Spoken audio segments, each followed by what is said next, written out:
मृदाल नावाचा गंधर्व काय सांगतो ऐका, शांतचित्ताने ऐका।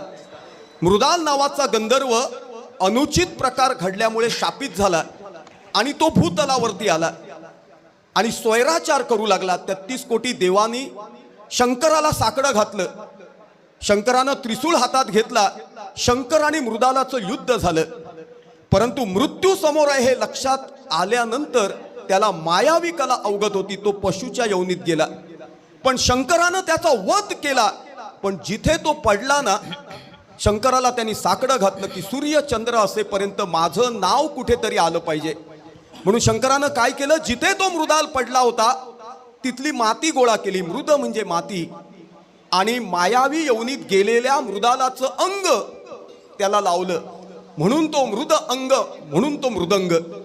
पण मित्रांनो, हा मृदंग मातीचा हाताळणं अवघड होऊ लागलं, म्हणून देवाचा सुतार विश्वकर्मा यांनी तो लाकडात बांधला।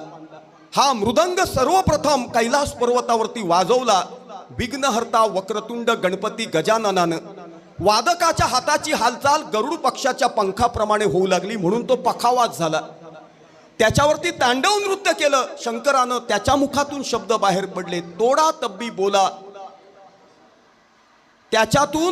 त्याच्या मुखातून शब्द बाहेर पडले, नाद ब्रह्म तो मृदंग। याच मृदंगाचे 2 भाग इतिहास काळात अमेय खुर्शिया नावाच्या संगीत तज्ञानं केले। त्याच्यातून एका वाद्याची निर्मिती झाली, ते मादीच्या अंगानं बोलू लागलं। अल्लाउद्दीन खिलजीच्या मुखातून शब्द बाहेर पडले, तोडा तब्बी बोला, उसी को कहते हैं तबला। तेव्हा तबला अस्तित्वात आलं। आणि मित्रांनो, तुम्हाला खरं सांगतो, विश्वाच्या सारीपटावरती पहिला तालमणी पुरस्कार विजेता कोण असेल तर लंकाधीश रावण।